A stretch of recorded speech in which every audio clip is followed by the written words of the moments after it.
Vous aimez la France? Vous aimez la parcourir, la découvrir, partir à sa rencontre. Vous avez même parfois l'impression de bien la connaître. Nous avons tous une petite plage, une petite crique, une clairière, un hameau ou un chemin qui n'appartient qu'à nous, loin des sentiers battus, et que nous ne voulons partager qu'avec ceux que nous aimons. C'est cette France-là que nous voulons vous faire découvrir, à travers 100 lieux qu'il faut absolument voir dans votre vie.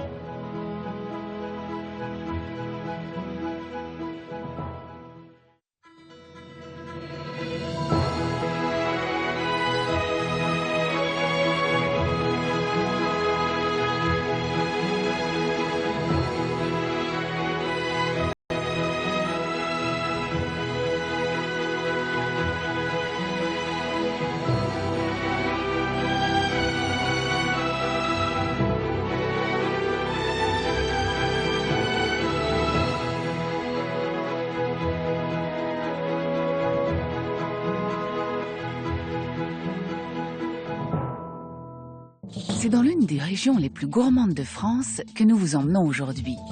Au sud de la Dordogne, à seulement 1 heure de Périgueux, au cœur de l'exceptionnel Périgord noir.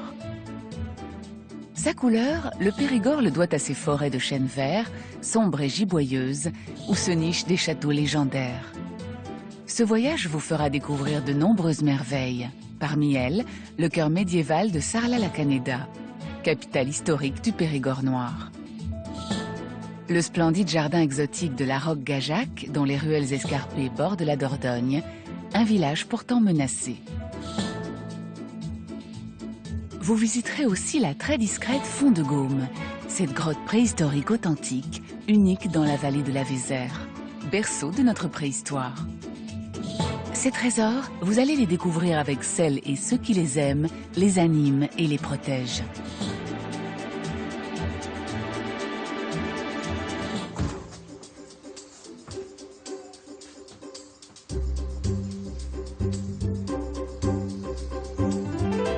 C'est par Sarlat-la-Canéda, la capitale du Périgord noir, que nous vous proposons de débuter ce voyage.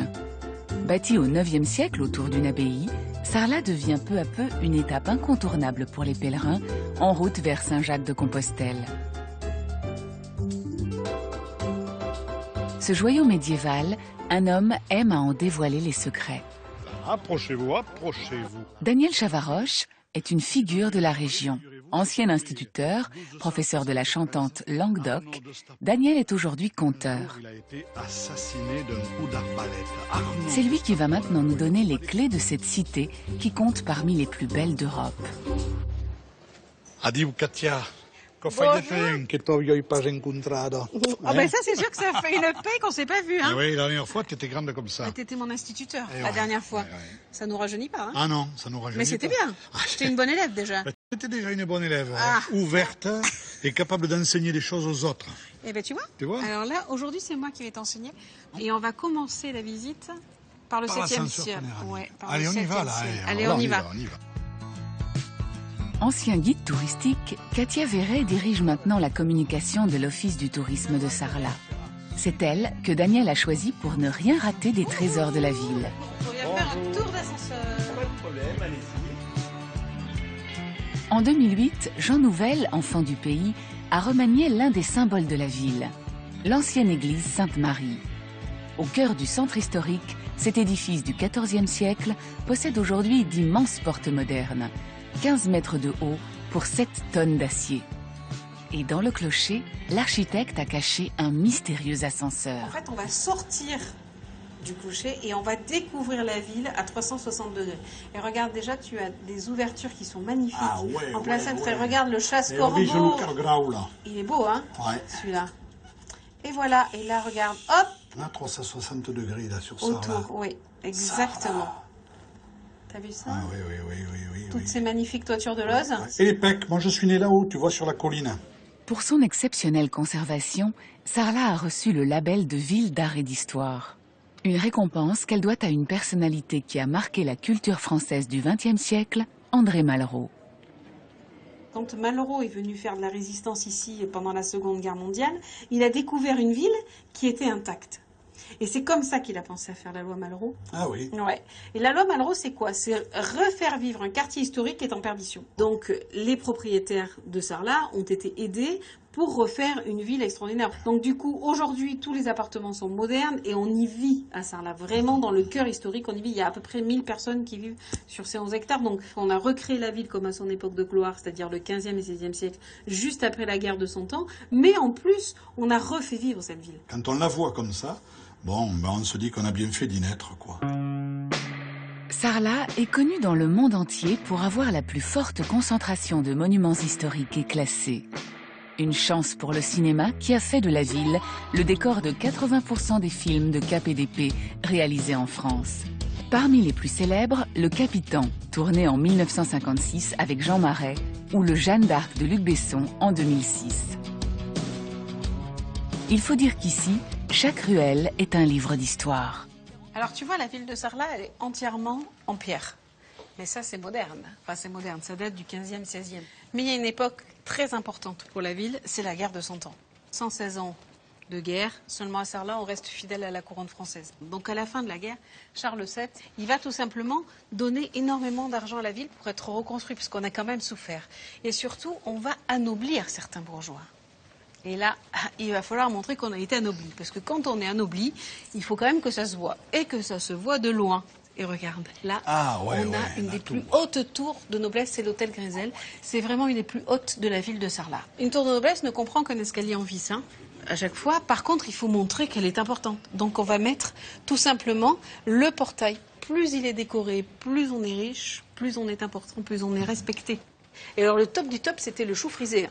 Parce que quand on met des choux frisés comme ça en haut, je peux te dire que là, les choux frisés, tu vois, c'est les décors floraux qu'on a à côté des pignons. Et tu as surtout la salamandre de Sarlat, la tête et les pattes de la salamandre ici. Et en fait, c'est l'emblème de la ville de Sarlat. Hein, puisque Sarlat a résisté à l'eau et au feu, et la salamandre est l'animal qui résiste au feu et à l'eau. Si vous passez à Sarlat, amusez-vous à retrouver les 22 tours de noblesse réparties dans la ville. Toutes rivalisent de hauteur. Certaines vous ouvriront même leurs portes, comme au manoir de Gisson, où chaque pièce est une invitation dans le quotidien de la noblesse sarladaise à la Renaissance.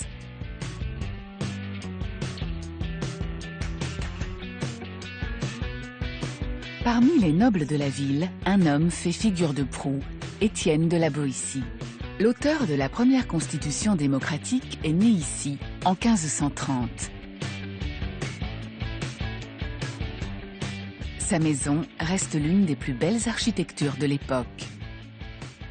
Cette maison, elle a été construite par son père, qui est une maison à la base de commerçants. Parce que si tu regardes la maison de la Boétie, tu as une arc en plein cintre au milieu.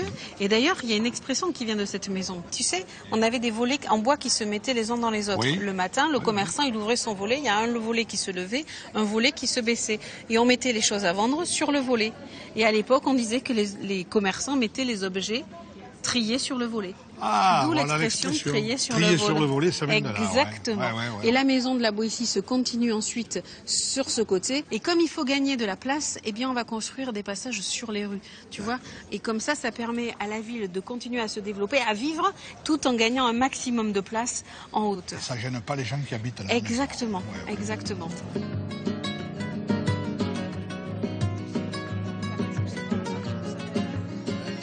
Si Katia est incollable sur l'histoire de Sarlat, Daniel, lui, est un vrai gourmet. Et ce qu'il aime par-dessus tout, c'est déjeuner sur le marché. Alors là, tu vois, Katia, aujourd'hui, c'est le marché à Sarlat. Et on va trouver des producteurs d'ici qui vont nous donner tout ce qu'il faut pour faire un bon repas. Bah, tu sais, je viens quand même tous les mercredis acheter mes légumes. Et tous les samedis, mon chéri, il adore venir. Donc en fait, on vient aussi faire le marché tous les samedis. Ouais, vous êtes des routiers du marché de Sarlat, quoi. Et alors, monsieur Roger, bonjour. Adi ou Roger. Qu'est-ce que tu as pris comme foie? J'ai pris un foie d'oie extra, qui est du Périgord, forcément. Un foie comme ça, là, un foie d'oie, on voit la qualité à sa texture. Juste au toucher? Au toucher, voilà. Moi, j'ai l'habitude de toucher. Sans doute. J'ai ouais. Plus il est souple, mieux il est. Un autre critère, c'est le poids. Un foie d'oie qui ferait 1,7 kg, ça peut arriver, même davantage. Là, il y a des risques pour qu'il soit gras, forcément. S'il est trop petit, c'est-à-dire au-dessous de 600 grammes, c'est pas considéré comme un foie gras. C'est un foie qui n'a pas été suffisamment gavé. Et un foie comme ça qui fait 800 grammes, 850 grammes, c'est un foie extra. Roger Crouzel a travaillé toute sa vie dans le foie gras. Ses conseils sont précieux, comme ceux des 320 meilleurs producteurs périgourdins qui 2 fois par semaine envahissent le cœur de la cité médiévale. Avec le foie gras, la truffe noire du Périgord, les fraises et les noix, les spécialités régionales sont nombreuses et très réputées. Mais ce que préfère Daniel, c'est de les déguster. Les jours de marché, il n'est pas rare que Daniel retrouve Roger sous les arcades de la mairie, en train de cuisiner du foie gras frais. On a fait le tour, tu m'as donné faim, hein? Ben oui, mais moi je suis un piètre cuisinier. La nourriture, périgourdine, j'aime bien la manger, mais je ne sais pas la cuisiner. Dis donc, ça a l'air bon, tous ces ingrédients. Des cèpes du Périgord que j'ai trouvé. Du jambon, du foie gras. Et avec ça, je vais vous faire une quiche périgourdine. Monique Roulant est une amie de Roger et Daniel. Cuisinière hors pair, elle ressuscite les recettes oubliées du Périgord, comme la quiche au foie gras et au cèpe. Alors par étape, il faut mettre du jambon qu'on a effiloché, qu'on met un petit peu partout. Dis donc, t'es généreuse, Monique, avec ton jambon. Ah oui, oui. Et après, votre foie que vous avez coupé en escalope. Non, c'est du foie cru. C'est du foie cru. Voilà, une fois que tout ça est bien préparé, c'est déjà joli. Hein. Maintenant, c'est terminé. On va la mettre au four. Bon, et toi, Roger, qu'est-ce que tu vas nous préparer? Eh bien voilà, je vais essayer de faire du foie poêlé. C'est pas compliqué, salé, poivré, aller-retour sur la plancha. C'est le plat des pauvres, ça. Je suis en pleine épluve. Ouais, c'est vrai, ouais. Pour accompagner le foie d'oie rôti, Roger a fait frire des pommes et des poires, le tout arrosé d'une petite sauce au porto. Décidément, on sait vivre en Périgord. Je crois que c'est le moment de se mettre à table. Hein. Tu crois? Oh oui. Ah oui, le pain, il est formidable. Hein. Ça veut dire quelque Faut chose. qu'on se donne un... Non, c'est pour toi, ça. Allez, goûtez-moi ça. C'est vrai que le Périgord est un pays, quand même, où les gens ont rarement crevé de faim. Il y a eu des périodes de peste, il y a eu des périodes... Et nous, finalement, on perpétue la tradition de ne pas crever de faim. Allez, ça coche au rôle. Lors de votre passage au marché de Sarlat, faites un détour par la mairie. Peut-être serez-vous invité par Daniel et ses amis à partager quelques plats gourmands. Si, comme le rappelait Daniel, le Périgord n'a pas connu de période de famine dans son histoire, c'est aussi grâce aux très nombreux noyers de la région. La Dordogne est le 2e département producteur de noix, après l'Isère. Impensable pour Daniel de ne pas rendre hommage au dernier moulin à huile de noix de son pays. Cet après-midi, il nous emmène à 8 km de Sarlat, au Moulin de la Tour, une bâtisse du XVIe siècle où il retrouve Jean-Pierre Bordier. Bonjour Jean-Pierre. Bonjour Daniel. Ça va bien? Et tu vas en profiter pour me donner un coup de main. Eh bien, allez, si tu veux, Puisque ouais. je sais que tu es un vaillant. Oh là, oui. Allez Daniel, on va mettre les 30 kilos à écraser là. Allez. Voilà, aide-moi à le vider sous la meule. Ici, les machines, tout comme les méthodes de travail, n'ont pas changé depuis 150 ans. Regarde ce beau cerneau du Périgord. Et tout commence avec 30 kilos de délicats cerneaux de noix. Et ça, c'est des noix qui ont été cassées toutes à la main. Voilà, là, il y a quelques heures de boulot. Ouais. La meule est entraînée par l'eau du moulin qui actionne ses trous à auge en chêne massif. Pendant 45 minutes, les cerneaux sont écrasés par 500 kg de granit pour devenir une pâte homogène. Depuis 2002, la noix du Périgord a rejoint l'appellation d'origine contrôlée pour sa qualité. Voilà, aujourd'hui on fait de la noix et des fois on fait de la noisette aussi. Alors moi je vais prendre la pelle et tu vas me changer la pâte. Sur la pelle. Voilà. D'accord, là, t'en as assez, là? Là c'est bon. À combien il faut que ça cuise, là, de température? Alors, aux environs entre 50 et 80 degrés. Il y a des clients qui veulent de l'huile plus ou moins fruitée. Et plus elle est chauffée, plus elle a de goût. Et dis-moi, Jean-Pierre, ça fait combien de temps que tu fais ce métier-là, toi? Alors moi, j'ai épousé en 79 la fille du meunier. J'étais mécanicien auto. Et lorsque mon beau-père a pris la retraite, en 88, J'ai repris le moulin et maintenant c'est moi qui suis à la retraite, mais il n'y a pas de relève. Un de ces jours ça va fermer parce que c'est trop dangereux pour des employés. Une meule qui tourne, la personne s'entrave, elle tombe sous la meule et c'est la sécurité, c'est tout. Voilà. Jean-Pierre a encore le droit d'exploiter son moulin en l'état, mais sans héritier, il ne peut pas le vendre sans le mettre aux normes européennes. Un coût exorbitant que le moulinier ne peut envisager. Tu vois l'huile qui coule, qui est belle, qui est jaune, claire, tu vois, belle couleur. Et tu vas la goûter. D'accord, voilà. Fais-moi goûter ça un peu là. Voilà. Ah ouais, déjà, hein, quand même, hein, elle a une robe particulière, hein. Elle est quand même fameuse, hein. Ah mais là, c'est vraiment du pur, hein. Et pour la santé, dis donc, on m'a dit que l'huile de noix, c'était ce qu'il y avait de meilleur. Alors, en acide gras saturé, c'est la noix, la colza et la pépin de raisin, les 3 huiles qui vous bouchent le moins les artères. Les secrets de son huile, Jean-Pierre Bordier aime les confier aux visiteurs de passage. Un rendez-vous incontournable si vous souhaitez goûter ce nectar aux reflets dorés. Avec l'huile de noix, une autre entreprise ne connaît pas la crise. Pour le découvrir, il faut faire encore quelques kilomètres. Au sud du département, le château féodal de Fénelon est en pleine rénovation. C'est là que Daniel a souhaité nous emmener pour une dernière visite, très privée.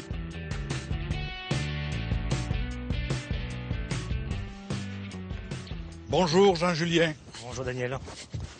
Alors, je fais visiter le Périgord noir et je me suis laissé dire que vous étiez en train de refaire faire une partie de votre toiture en lose. Alors, vous avez été bien informé. Bon. Alors, je vous invite à découvrir le château et je vais vous présenter par la même occasion notre talentueux losier. Avec plaisir. Jean-Julien Delautre est l'héritier du domaine. Fénelon a été acheté par ses parents il y a 20 ans. Cet édifice médiéval classé domine fièrement la vallée de la Dordogne. Protégé par 3 enceintes fortifiées, il a traversé les guerres de religion avant de devenir une élégante demeure seigneuriale. Son imposante toiture de lauze de 500 mètres carrés n'a pas été rénovée depuis le XVIIIe siècle. Ah oui, alors là c'est la démonstration de taille, là, en vrai, hein. Là, on est en plein, oui. La taille se fait au son de la pierre. En fait, l'outil avec quoi on taille, suivant la position qui va être, voilà, là, on entend le son creux, là. Elle va casser, là. Elle va casser. Si on la retaille dans son long, elle reprend sa rigidité et sa solidité, quoi.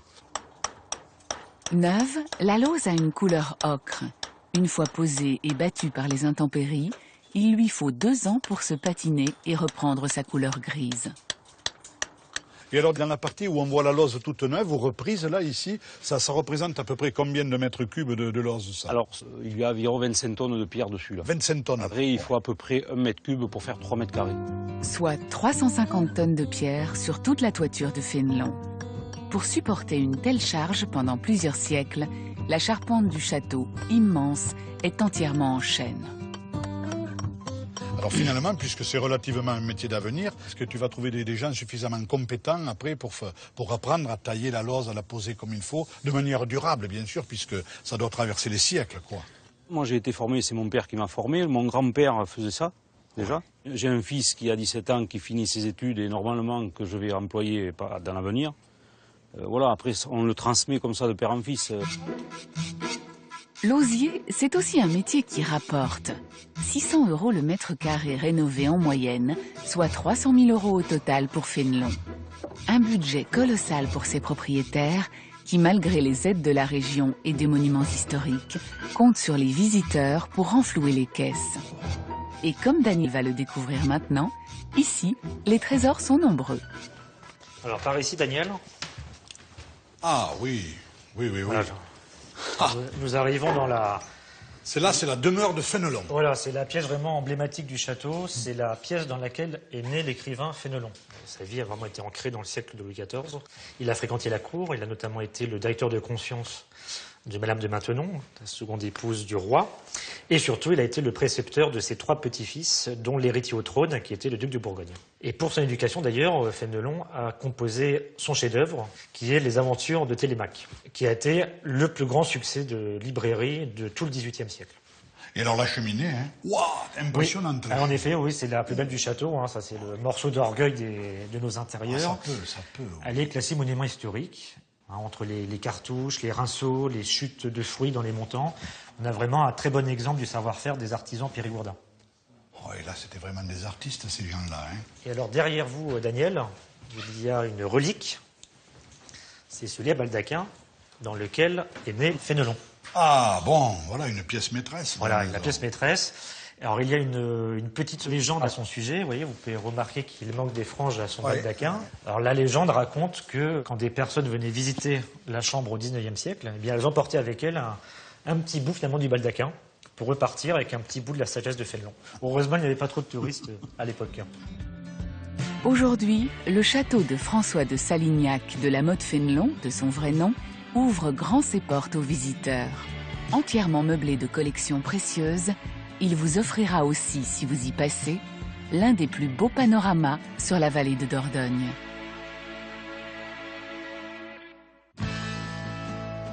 Le Périgord noir regorge de sites remarquables. 15 d'entre eux sont inscrits au patrimoine mondial de l'UNESCO et 7 comptent même parmi les plus beaux villages de France. 14 km au sud de Sarlat, nous vous recommandons de faire un détour par la Roque-Gajac. Une merveille d'architecture médiévale blottie entre Dordogne et Falaise.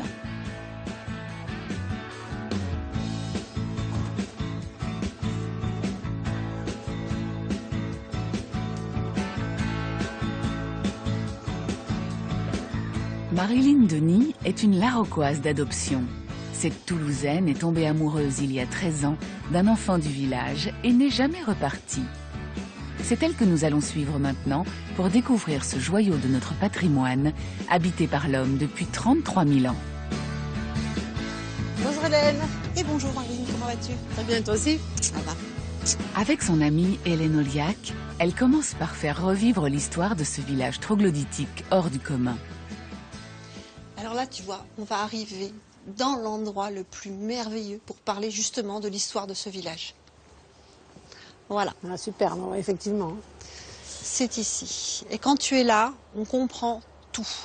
Parce que finalement, tout vient de cette falaise qui a été toujours une protection naturelle et une source de nourriture, d'eau, qui explique pourquoi les gens, depuis très très très longtemps, se sont installés ici. Et à chaque fois, autour des sources, pour que dans chaque maison, il y ait au moins une source d'eau potable, ce qui, en cas de siège, peut être très très utile. Après les hommes préhistoriques, les Gaulois puis les Romains, une population plus sédentaire s'installe ici au Moyen-Âge. La Roque-Gajac devient une ville forte, capable de résister à l'assaillant anglais. Et depuis 600 ans, l'architecture du village est restée presque identique.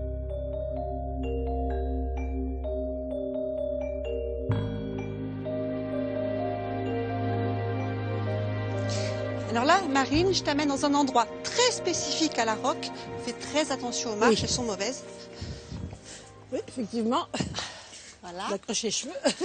Alors là, tu sais que donc la Dordogne a toujours eu des crues relativement énormes, qui ont commencé finalement, surtout le siècle dernier, à être plus ou moins canalisées avec les barrages. Et depuis qu'il y a les barrages, on a beaucoup moins de crues.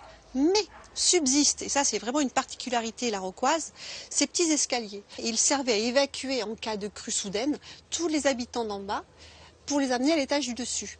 Et évidemment, avec eux, ils transportaient le grain, enfin tout ce qui était fragile. Ça, c'est super rigolo. Et il y en a partout dans tout le village. Donc c'est pour ça que j'en ai un chez moi aussi. Et voilà, maintenant tu sais pourquoi t'en as un. Voilà. Mais à la Roque-Gajac, la Dordogne n'est pas la seule menace. La roche calcaire de la falaise qui abrite le village est fragile. Le 17 janvier 1957, elle a même été à l'origine d'un drame. Ici, c'est malheureusement le seul endroit qui a été détruit lors de la chute du rocher en 1957. Par contre, on voit très très bien encore les traces dans la roche des anciennes toitures. Voilà, donc là, on voit encore des morceaux de zinc, on voit les trous pour les poutres qui supportaient les toitures, etc. Et là, si tu le veux bien, on va aller voir André, Georgie, qui lui a vécu 57. André, nous sommes là. Oui, je suis en pèlerinage là parce que je suis au-dessus de la maison où justement je me trouvais ce jour-là. On était avec monsieur le curé, on faisait une séance de catéchisme. Tu avais quel âge J'avais 10 ans. 10 ans, 10 ans, oui. oui. Et à 10 h du matin, on a entendu subitement un grand bruit. Ouais. Et le rocher, la partie du rocher qui est tombée se trouvait juste là. Et c'est tombé à 50 mètres à peu près de la maison où on se trouvait dedans. Donc on a eu très peur. Mais c'est surtout la poussière. On ne voyait plus rien, on se serait cru en pleine nuit. Donc c'était quand même assez spectaculaire. Mais c'était le jour où on avait la bonne étoile. Voilà, c'est comme ça. Ça avait fait des victimes, André? Et oui, ça avait fait 3 victimes. Près de 60 ans plus tard, l'empreinte du rocher détaché est toujours bien visible. En 2010, une partie des ruines du vieux fort est tombée sur un manoir. 350 tonnes de pierre. Une situation d'urgence face à laquelle la commune a réagi. Aujourd'hui, des capteurs mesurent les mouvements de la roche et d'immenses filets d'acier ont été tendus aux endroits sensibles. Le village est désormais sécurisé et les habitants rassurés. Cette falaise adulée et crainte est aussi à l'origine d'un bien étrange phénomène. Au cœur des ruelles étroites du village, Marilyn nous fait découvrir des plantes tropicales. Un jardin exotique unique en Périgord sur lequel veille jalousement Michel Courbran. Coucou Michel. Tu vas bien? Oui. Écoute, tu ne pouvais pas me faire plus plaisir de me donner rendez-vous ici, parce que c'est le lieu où je me suis mariée il y a 11 ans. C'était en 2003, il faisait un soleil de plomb comme ça. Et on a fait les photos, si tu veux, ici, de ce magnifique jardin exotique. Par contre, je ne connais pas toutes les variétés, alors je compte sur toi pour me les montrer. Je vais t'aider. Bah, je te dirai pas tout, mais je vais t'aider. Déjà. Moi, je te suis alors. Allons-y. 150 variétés de plantes exotiques poussent ici, ce qui vaut à la Roque-Gajac le surnom de Petit Nice du Périgord. Une aventure pour le moins foisonnante, débutée dans les années 60 par un habitant du village. Le créateur du jardin, c'est Gérard Dorin, qui est à sa maison ici. Donc Gérard Dorin, c'est un botaniste de renom, qui voyageait énormément et qui a fait l'observation, évidemment il est bien placé, que côté nord, la falaise le protégeait. Côté sud, il y a l'humidité de la Dordogne. Et donc tout ça fait qu'il a observé que le climat devait être propice à ce genre de plantes. Qu'il a ramené de ses voyages dans le monde entier. Et il a commencé à planter un petit peu autour de chez lui, chez son voisin, dans les terrasses. Et puis petit à petit, ça s'est étendu. Et puis maintenant, on a bordé partout jusqu'à l'église, la mairie. Et puis on a créé cette allée des bananiers. C'est pas normalement des plantes qui poussent dans le Périgord. Ici, on a l'oranger amer, il y en a d'autres encore dans l'allée. Ici, les palmiers. Et puis aussi, on a le grenadier. Regardez ma grenadier comme il est beau. Magnifique. J'aimerais bien avoir un grenadier à la maison. Si vous passez à la Roque-Gajac, vous découvrirez que les plantes exotiques ne sont pas la seule exception de cette vallée. La chaleur de la falaise et l'humidité de la Dordogne ont permis de faire renaître une fleur oubliée. Pour la découvrir, Marilyn nous a fait traverser la rivière. Coucou Sylvie, j'arrive. Sylvie Tisserand est safranière. Il y a 7 ans, elle a quitté Paris et le monde de l'entreprise pour cultiver du safran en Périgord. Un défi qui semble avoir été plutôt difficile à relever.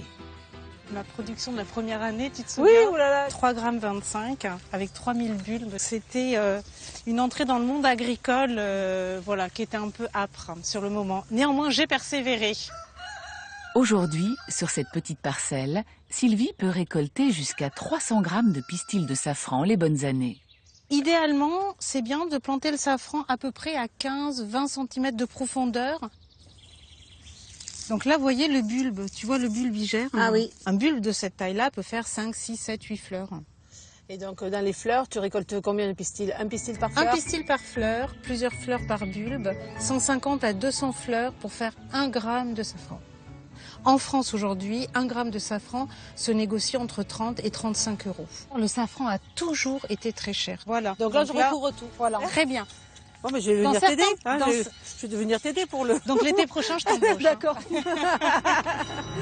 Autrefois, cette épice rare et chère servait à la teinture et à la médecine.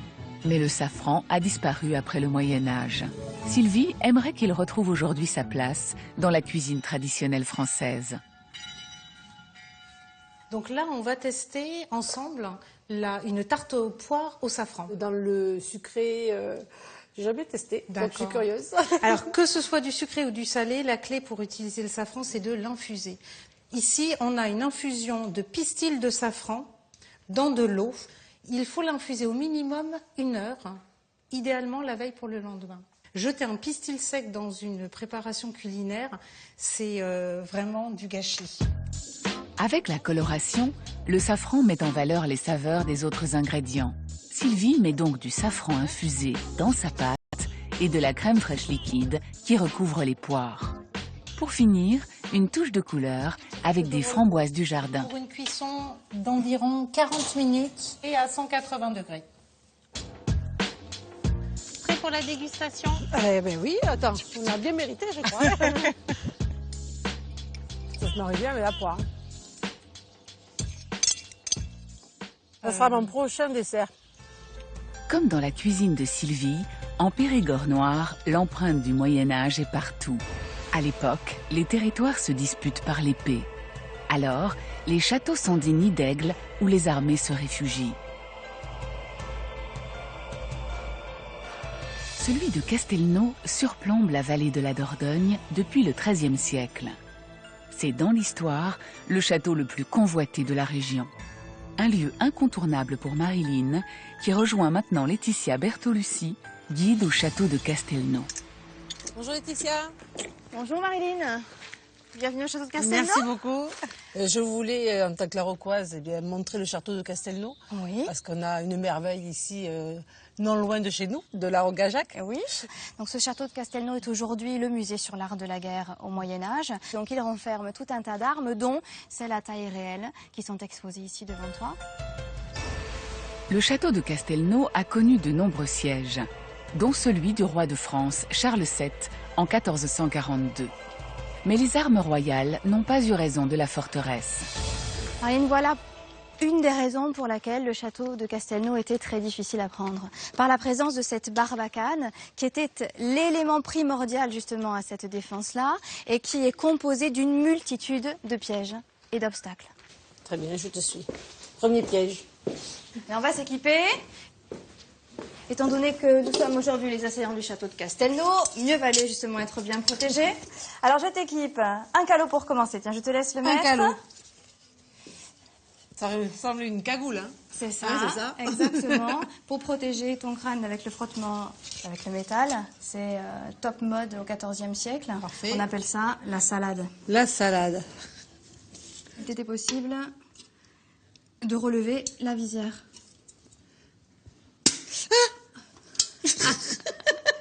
Et regarde un peu là. Ah oui, effectivement, oui. Mais il fallait également, après avoir passé cette porte, passer en dessous justement de ce premier piège de la barbacane que l'on appelle assommoir, utile aux défenseurs installés au-dessus sur la terrasse pour lancer de lourds projectiles et ne pas faire tout compte fait qu'assommer ceux qui passaient la porte d'entrée, mais bel et bien les tuer à peu près tous un par un. Là, on entre dans la cour principale du château, c'est la cour seigneuriale. Forcément, l'élément indispensable pour la vie et la survie dans un château, c'est le puits. Si tu regardes bien, il est doté d'une toiture pour protéger l'eau. Très important, surtout face à des trébuchets. C'était la machine la plus puissante, la plus précise de l'époque. Oui. C'est aussi la première arme bactériologique.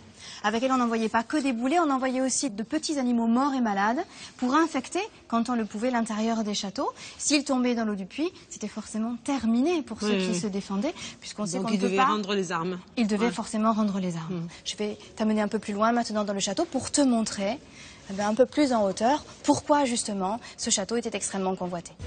Pendant la guerre de 100 ans, le plus puissant des châteaux du Périgord noir est pris 7 fois par les Anglais.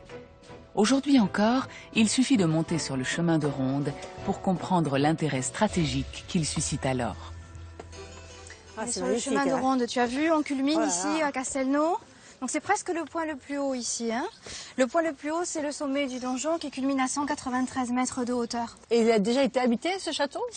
Alors non, le confort n'était pas suffisant pour qu'il serve de lieu d'habitation. Ça a été toujours un château militaire, un château frontière pour protéger les terres qui s'étendent à l'arrière. Ici, on est installé à la confluence des deux vallées que tu vois ici. Donc, c'est pour ça qu'il a subi tout un tas d'attaques durant l'époque médiévale.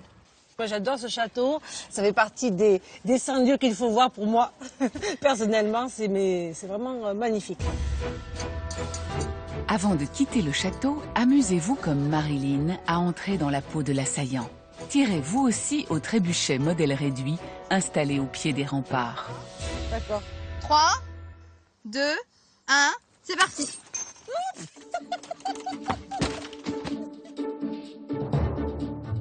L'histoire millénaire de la vallée s'écrit donc au fil de cette rivière qui a donné son nom au département. Pour le comprendre, impossible de quitter la Roque-Gajac sans naviguer sur la Dordogne. Marilyn rejoint maintenant Michel Léger à bord de l'une de ses gabarres. Bonjour Michel. Ah, salut Marilyn. J'y vais là. Au XVIIe siècle, ce bateau servait au commerce.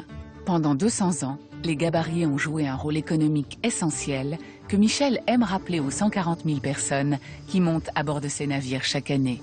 Les gabariers, c'était des marchands? Ah, pas du tout. Les gabariers ne faisaient que transporter.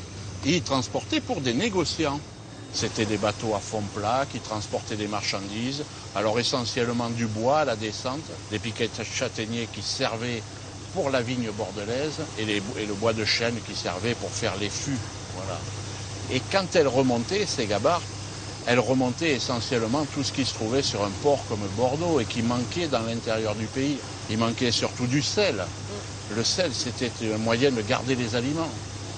Et à la Roque-Gajac, le bureau de navigation a recensé en 1858 437 gabarres qui passaient à la Roque-Gajac par an. Oui, c'est énorme, c'est énorme. L'arrivée du chemin de fer en 1870 a mis fin au commerce des gabarres sur la Dordogne. Il faut attendre 1995 pour que ces bateaux soient remis au goût du jour pour les estivants. Les gabarres sont aujourd'hui un moyen unique pour vous faire découvrir cette vallée et les châteaux qui la surplombent. C'est difficile, Michel, de conduire une gabarre? Oh, pas du tout, Marilyn. D'ailleurs, tiens, tu vas la conduire, celle-là. Tiens, prends ma place, vas-y. Tu vois? Et tu me guides, Michel, oui, là. mais si tu veux aller à droite, tu tournes le volant à la barre à droite, et si tu veux aller à gauche, tu tournes la barre à gauche. Alors là, et si tu veux aller tout droit, ben tu fais rien. Très bien. Là, tu évites les rochers, à gauche, là, ça devrait aller. Voilà, c'est bien. C'est bon? Voilà, t'es passé, là, c'est bon. Pas trop, assez près quand même, mais ça va. Donnez-moi du rhum, que j'oublie ça.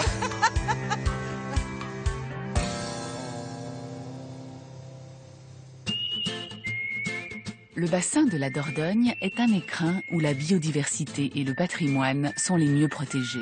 En 2012, il a été le premier au monde à être classé réserve de biosphère par l'UNESCO. Authentique et préservé, le Périgord noir regorge de coins secrets.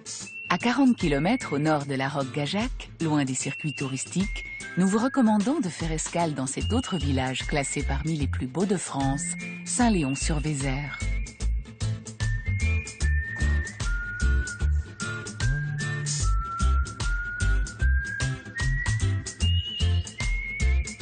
Philippe Colomy est un enfant du village. Ancien champion d'Europe de canoë, il ne compte plus les heures passées sur la Vézère. Cet affluent de la Dordogne, Philippe en connaît chaque recoin. Des secrets qu'il va révéler aujourd'hui à son ami Serge Sépard.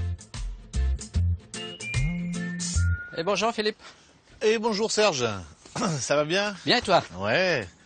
Donc tu viens faire une petite descente. Voilà. J'espère que je vais pouvoir pour naviguer. Te faire découvrir la Vézère autrement. Installe-toi. Bon, je me mets là. Tu te mets à l'avant. Ouais. Moi, je dirige le bateau. Oui. C'est bon? Vas-y, installe-toi. Je suis bien assis, je suis bien dans le bon sens. C'est toi qui dirige. Ça marche. Hop là. Bon, tu me dis ce que je dois faire. Hein. Pour l'instant, rien. Alors ça va. Et maintenant, tu peux pagayer tranquillement. Et quand tu faisais de la compétition, tu t'entraînais là sur la Vézère? Ah ben, la Vézère, c'est une rivière idéale pour s'entraîner parce que tu as du plat, tu as de l'eau vive. Et moi, c'était mon terrain de jeu, quoi. La Vézère, j'y étais fourré pratiquement tous les jours, quoi. D'accord. C'est quoi la particularité de la Vézère? Moi, c'est vraiment son côté sauvage. En fait, c'est pas accessible autrement qu'en canoë. Donc là, on arrive à Belcaire. Belcaire, c'est la pierre en occitan. Ça veut dire belle pierre. Ce rocher est en forme de proue de bateau. Ouais, tout à fait, ouais. Puis quand tu vois la terrasse, là, comme ça, là, tu te dis, à l'heure de l'apéro, ça doit être pas mal. Hein. C'est du 15e siècle en fait. Hein. La tour, c'était vraiment une tour de garde pour surveiller la vallée. Comme la Dordogne, les bords de la Vézère ont toujours été habités. Depuis le Paléolithique, la falaise calcaire, sculptée par l'érosion, offre à l'homme une protection naturelle et de nombreuses richesses. Tu vois Serge, là je t'amène dans un endroit là qui est vraiment pour moi un des endroits spécifiques de la vallée de la Vézère. Un abri sous roche tout simplement, de l'eau qui tombe parce qu'on est sur un plateau calcaire et qu'il y a des résurgences de partout. Donc le calcaire c'est une vraie éponge. Dès qu'il pleut, ça accumule de l'eau. C'est tout simplement de l'eau de pluie qui est peut-être tombée l'hiver dernier. Hein. Le temps qu'elle traverse l'épaisseur du calcaire, ben déjà elle s'est filtrée, elle s'est rafraîchie aussi.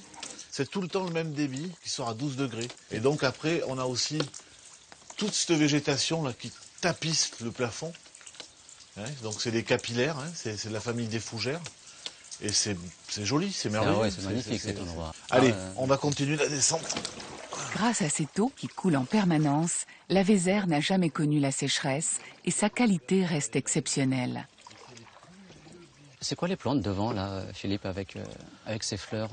Alors ça, c'est des renoncules aquatiques. C'est la même famille que le bouton d'or. Ça sent super bon au printemps. Et après, c'est un endroit où les poissons viennent se réfugier, notamment les petits poissons. Donc là-dessous, les prédateurs vont avoir du mal à les attraper. Et depuis 5-6 ans, on a vraiment beaucoup de retours de goujons, ce qui est un signe de qualité d'eau quand même. Appréciée de tout temps par les pêcheurs, la rivière est aussi jusqu'au 19e siècle une voie commerciale très empruntée.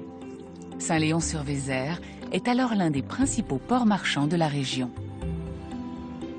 Pour l'imaginer, Philippe rejoint maintenant David Lespinasse. Antiquaire, David est incollable sur l'histoire de ce charmant village, autrefois riche et animé. Et bonjour David, ça va bien? Ça va, toi aussi? Ouais, tu m'as donné rendez-vous place de la mairie donc pour faire découvrir Saint-Léon. C'est ça. Il faut savoir que sous nos pieds ici, il y avait un grand port avec des bateaux, des courbées, des gabarres qui servaient au transport de bois, de tuiles, d'huile de noix, de vin, qui étaient acheminés jusqu'à Libourne.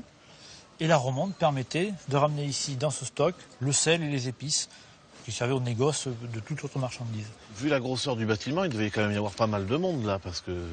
Effectivement, il y avait à peu près 1200 habitants avec une activité économique très forte.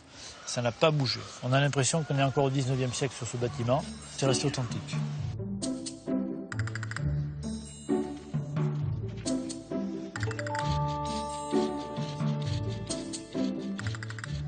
Moi j'aime beaucoup cette architecture là, saint-léonaise, là. Tu sens que quand même c'est la taille humaine. Et donc ça, on appelle ça un courédou. C'est ça. Pourquoi un courédou? Un courédou, c'est de l'occitan. C'est une petite ruelle en fait, très étroite, juste le passage d'une charrette. Petite charrette, hein? Une petite charrette. Le charretou, comme le courédou. D'accord. Voilà. Et on a toujours l'élément végétal, tu vois. Ouais, c'est ce mariage entre la pierre là et le végétal. Et là, on enchaîne là, sur notre courédou. Et voilà. Et à chaque coin de rue, c'est toujours une découverte très agréable. Je vais te présenter Gilbert, puisqu'il a passé beaucoup de temps dans les courédous. Il va bien nous en parler. Salut Gilbert.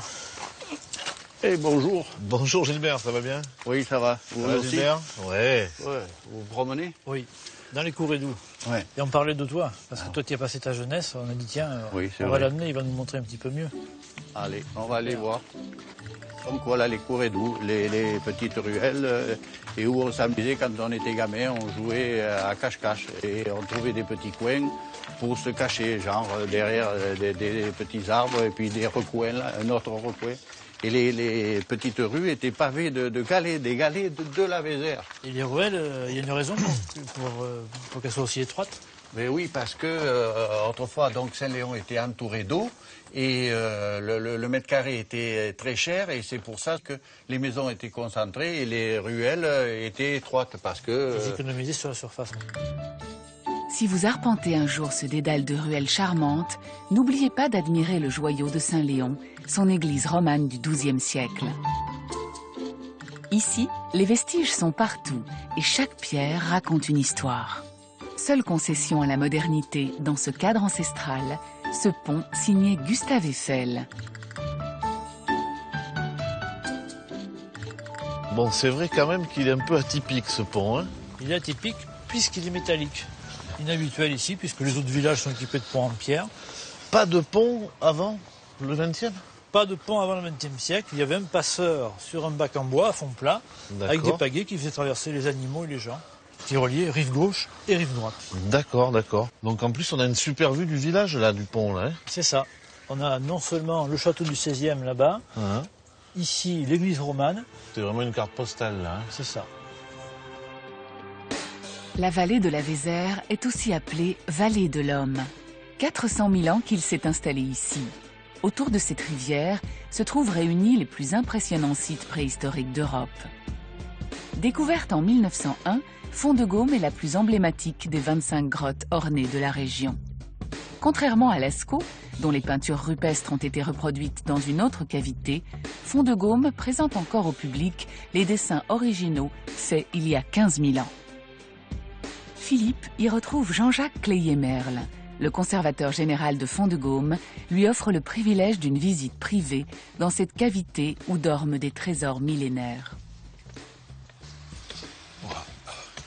C'est magnifique d'arriver là et de savoir qu'on va visiter un original en fait. C'est la dernière cavité à peinture vraiment polychrome, originale, à être encore accessible au public. D'accord, donc on a vraiment de la chance de pouvoir y rentrer, ça risque de ne pas durer en fait. Pour l'instant, je suis plutôt optimiste. Pour la préserver, seules 80 personnes sont autorisées à entrer dans la grotte chaque jour. C'est quand même assez étroit là pour se déplacer. Non, l'entrée, elle fait 60 cm. On est dans quelque chose qui est assez étroit, un système en fissure. Alors il y a des endroits où on a un petit peu plus de place. Et les Magdaléniens qui ont gravé et peint ces éléments avaient très peu de recul pour travailler. Les Magdaléniens ont vécu en Périgord 15 000 ans environ avant notre ère. Selon les scientifiques, ce sont leurs dessins qui ornent ici les parois. 200 figures d'animaux sur 120 mètres de long, des cervidés, des mammouths et surtout des bisons, 80 au total. Donc on est face à des bisons, tu vois, qui sont immédiatement identifiables en tant que bisons.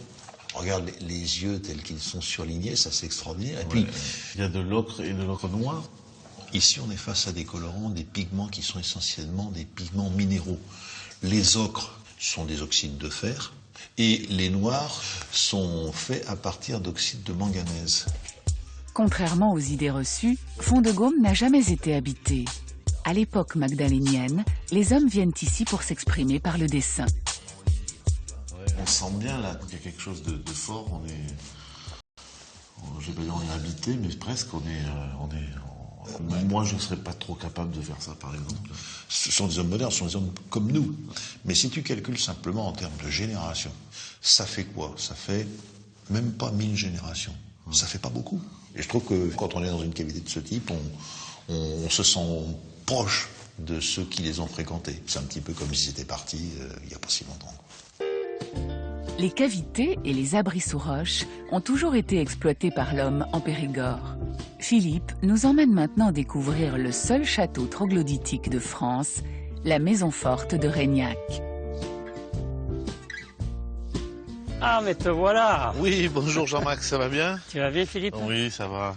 Bah, écoute, je suis content de venir visiter Régnac avec toi. Hein. Ça fait depuis que je suis gamin que je passe devant et que c'est fermé et on revoit que ça prend vie, là. Alors, on dit la maison forte. En fait, c'est un repère. Mais au départ, c'était un mur pratiquement aveugle. D'accord. Tu vois, avec quelques meurtrières. Ouais. Toutes les fenêtres ont été ouvertes par la suite. D'accord. Ouais. Tu t'imagines pas tous les trésors cachés. D'accord, mais on va aller voir ça. J'espère que tu vas remonter. C'est magnifique. Jean-Max Touron est le nouveau propriétaire des lieux. Depuis 10 ans, il a fait de la maison forte de Régnac le témoin d'un art de vivre séculaire. T'as vu si c'est beau? Comme cette salle d'honneur, le château cache des pièces immenses que Jean-Max a meublées une à une dans les moindres détails. C'est dans une salle qui date de 600 ans, avec un sol qui a 600 ans. Ah ouais, un vrai pisé, ouais. Alors, est-ce que tu veux que je te fasse voir comment, au Moyen-Âge, on se lavait les mains? Ah ben oui, ça m'intéresse, ils avaient eau courante. Un système d'eau courante, oui. Toi, tu as un seau en bois, puis tu as cette espèce de louche là. Alors, tu prends un peu d'eau, tu poses là, et voilà. Et t'as l'eau courante, ouais, mais c'est ingénieux. Vas-y. Mais j'avais le même système chez ma grand-mère, mais bon, c'est marrant ça, hein. Ça s'est perdu maintenant. Hein. Bon, je vais te servir autre chose.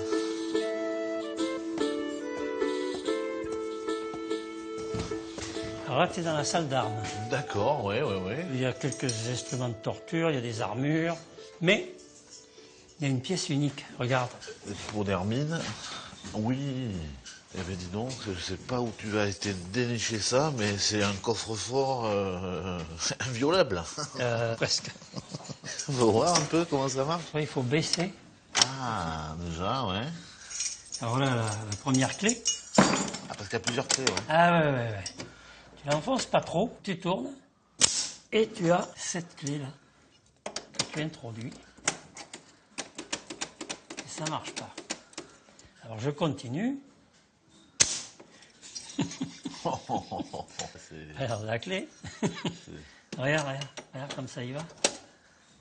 Je vais remettre un coup. Je reviens en arrière. Ah oui, d'accord. Je pousse en avant. Je tourne dans le sens des aiguilles d'une montre. Ça marche pas. Et là, ça va marcher. Et une fois que ça a marché là, ça marche là. Mais tu t'amuses comme un gamin. Oui. Cette maison, peuplée de trésors par son propriétaire, est appelée en Périgord le Château Falaise. Comme lui, Jean-Max a fait revivre avec passion 11 sites historiques de la région, tous ouverts au public. Pour terminer ce voyage sur la Vézère, il emmène maintenant Philippe pour un baptême de l'air. Putain, c'est vrai que t'es lourd, hein. Ah ouais, la maison forte aussi, là, vue d'ici, c'est une autre dimension. Amoureux de sa vallée, c'est du ciel que Jean-Max aime la contempler. Super, hein, c'est magique, là, la vue du Périgord, là. Ouais. Carrément délirant, là. Et Jean-Max, c'est un rêve de gamin, là, merci, hein.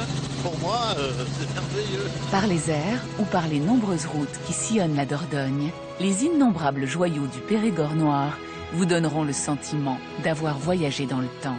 Une parenthèse qu'il serait dommage de ne pas vous offrir une fois dans votre vie.